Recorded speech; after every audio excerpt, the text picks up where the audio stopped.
kind of idea, and kind of what they're pointing to with this is that it crashed out of liquid water. Right? This whole Mars, we're precipitating something out of liquid water, and certainly evaporative conditions will increase concentrations.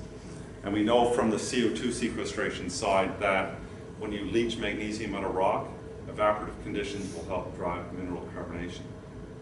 Right? So this differentiating between, you're increasing the concentration of solutes.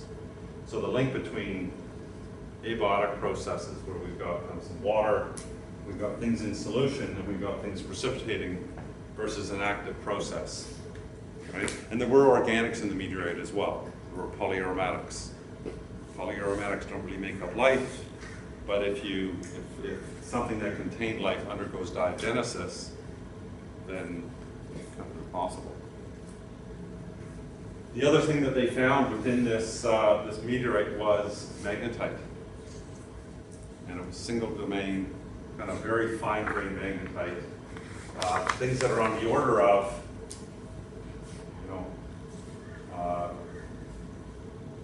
50 nanometer crystals. And there are magnetotactic bacteria. Right? So the carbonate can be made like pyrite, but this, by and large, was viewed as kind of their strongest biomarker within the system. And what magnetotactic bacteria do, that within each of these magnets, or each of these, they're so small, they're single domain magnets. There is a phospholipid membrane on the outside, and they assemble a magnetite crystal. Right? And in lining them up within the cell, that whole kind of run and twiddle, bacteriomotility thing that's out there, you'll this kind of random walk, eventually getting, out the door or wherever you want to be. In the case of magnetotactic bacteria, they like a microaerophilic condition. They want some oxygen, but not too much, and they will literally swim up and down through an oxygen field. So a much more efficient metabolism, but the magnet holds them within the Earth's magnetic field. So when they're swimming, they swim along that magnetic field.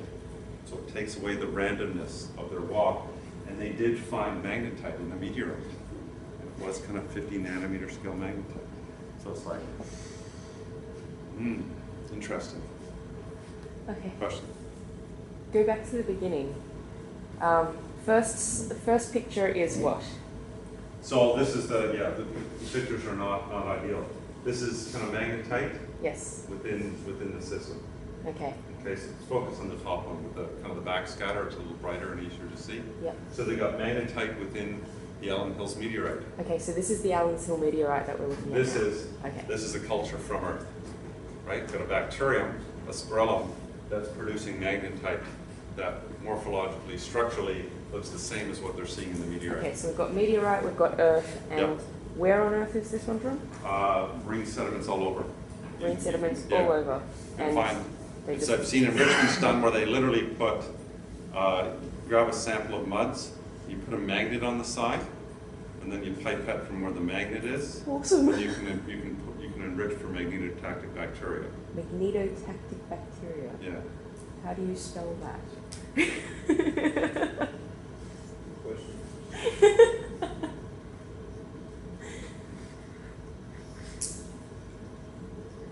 Now, so something that's a spirillum would be magnetospirillum.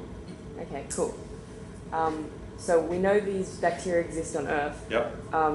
So it was this. So you look at that Allen Hill meteorite sample, yes. right? That we've got carbonate that we know life can make on Earth.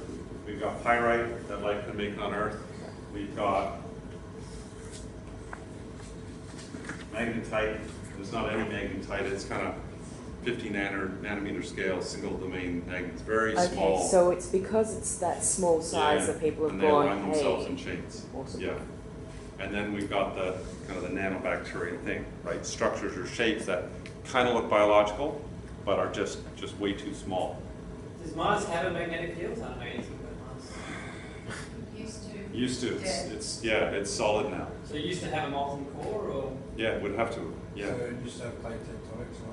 Don't know if they had plate tectonics. That's never really been kind of described, but that there would have been kind of a heat engine driving. Or rocky planets had to have had a rocky core to start with, and And then every time they cool down, it's just that our planet's big enough that it hasn't finished cooling down yet, and we still have molten core.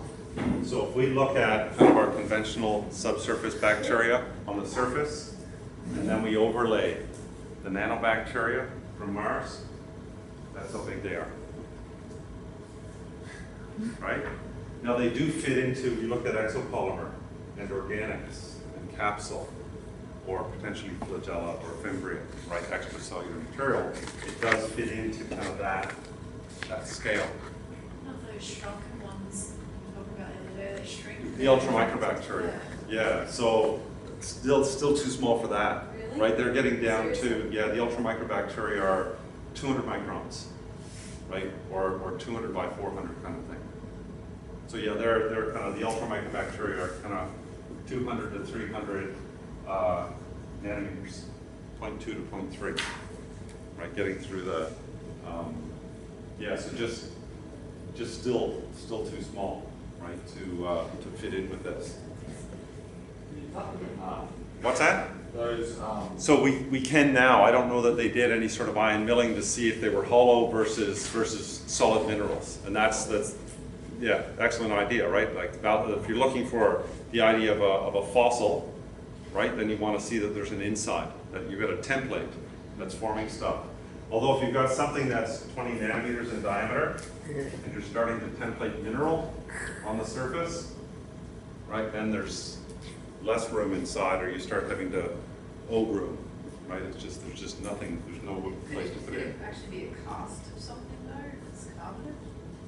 Well, so that's not carbonate, that was more iron oxide in terms of those shapes. Yeah, but still, could it be a cast of something? Yeah, but you gotta have a hollow. Yeah. Yeah. Oh, you mean it's an infill of something that's since washed away. So the inside is 20 nanometers. Yeah. Yeah, but I mean, that could be,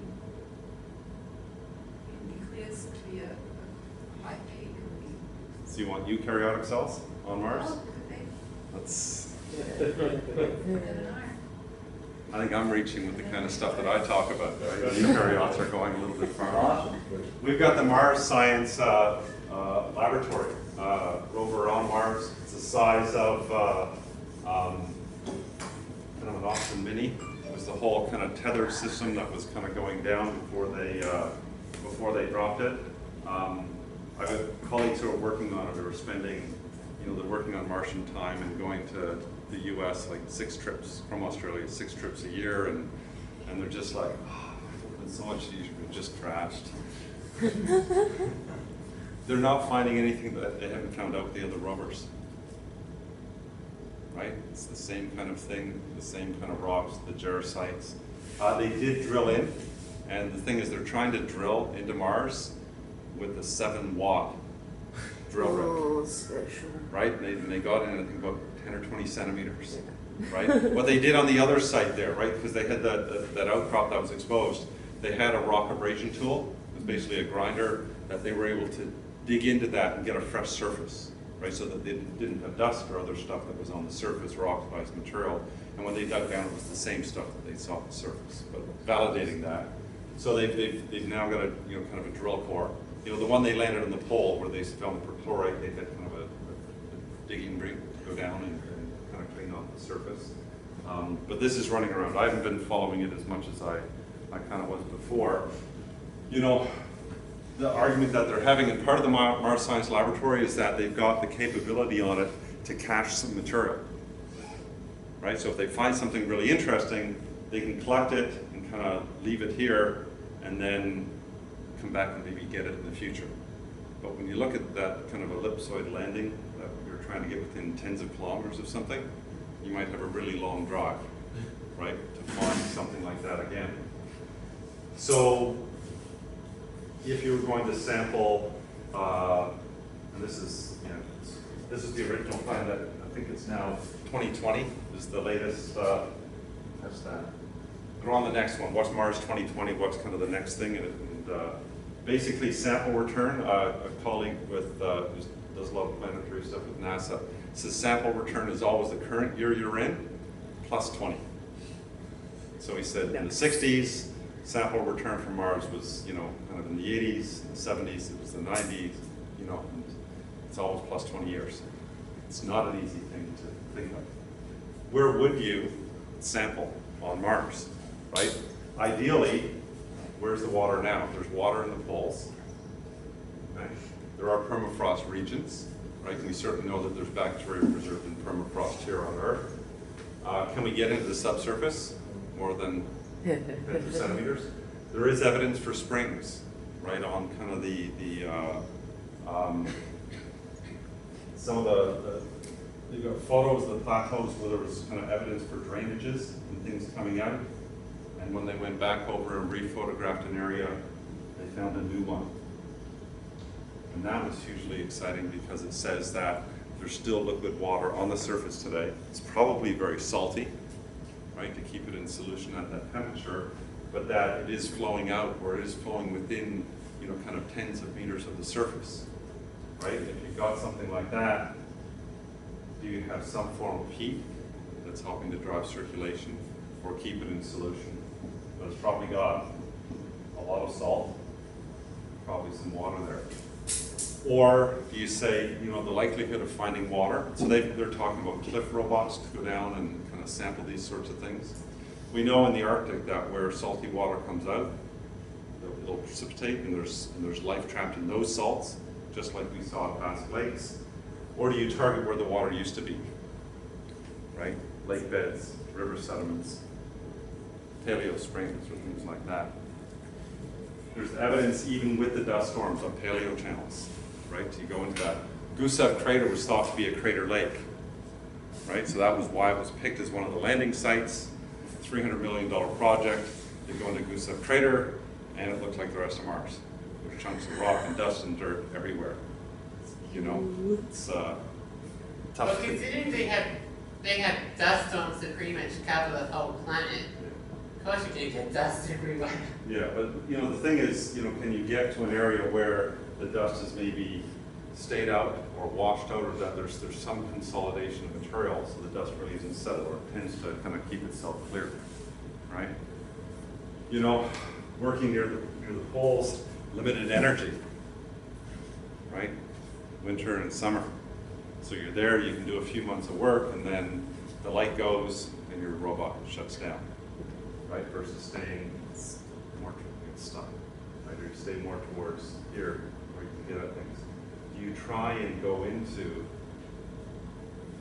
kind of the, I don't know, You never get out of the valleys.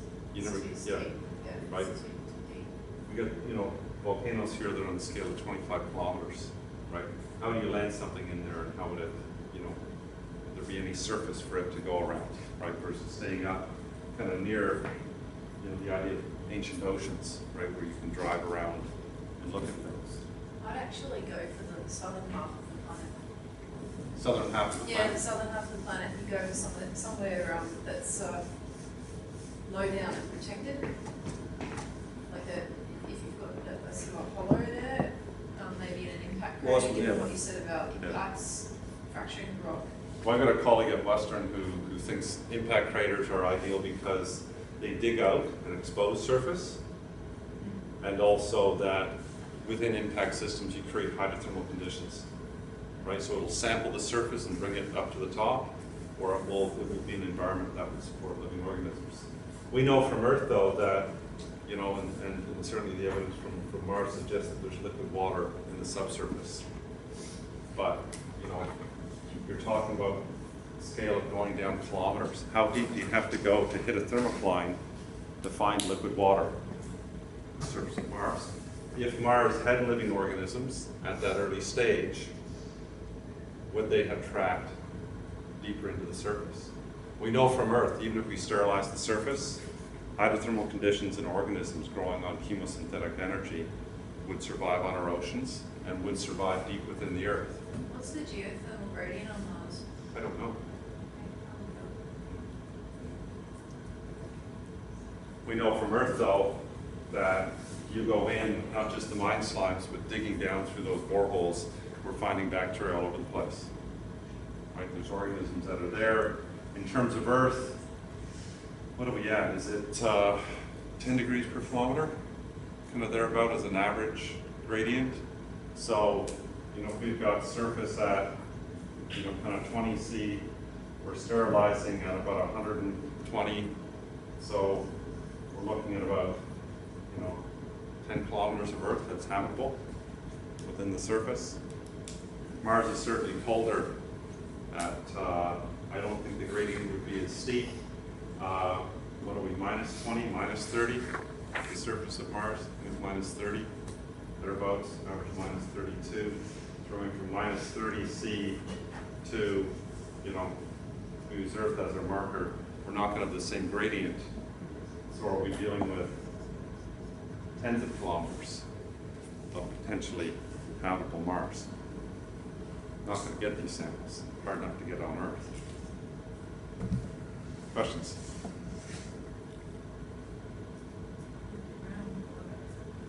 So what should be our takeaway message from this particular lecture? So if you look at everything that's happening when people talk about life on Mars, right, we're applying our lessons from Earth, right?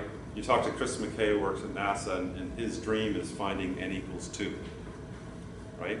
The view that on Earth, right, n equals 1, whether we're talking about bacteria or protozoa or fungi or ourselves, we have a single biochemistry, right? It's based on our 4 nucleotides, serous or RNA, right? It's based on the 20 amino acids.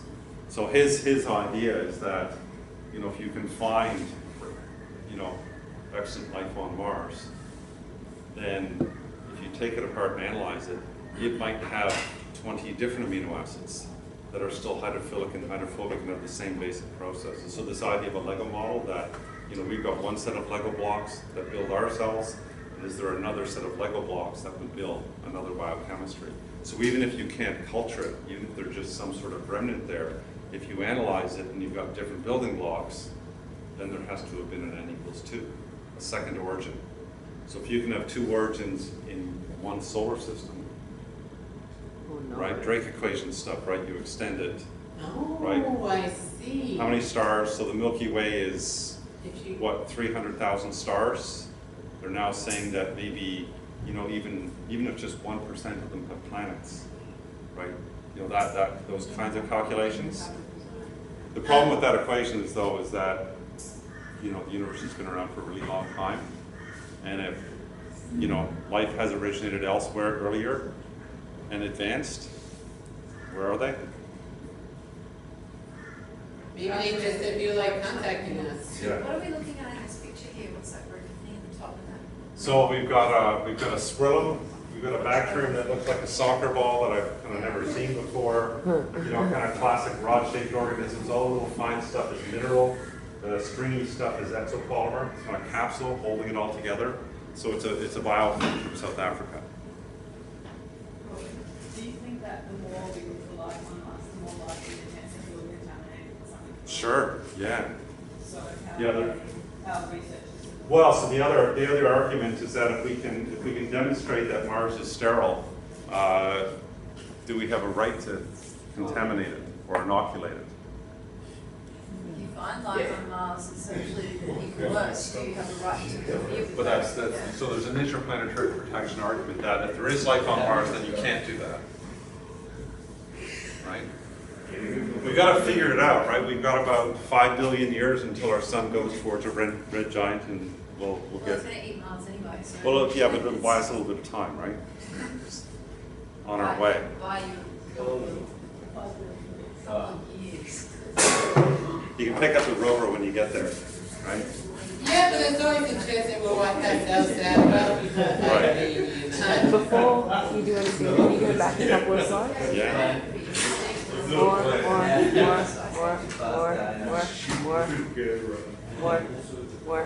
if you do. More. That one. This one. Yes. Can you tell me what those peaks are, please? I can look I've up never what seen each that individual before. one is, but it relates to carboxyls, amino functional groups, What is sulfates. this graph? So it's What's it called? infrared. Okay, infrared. So we're Oh, going- wavelength, right. Yeah, so it's infrared spectroscopy. Yeah, so just getting kind of pings based on molecules or molecular groups on molecules, So it's based on basically the size of your molecules. And, or just the chemistry of it. okay. Yeah, so an amino acid, right? Yeah. An amino acid will have kind of the Because I've never seen that one before. you know, H2NCH.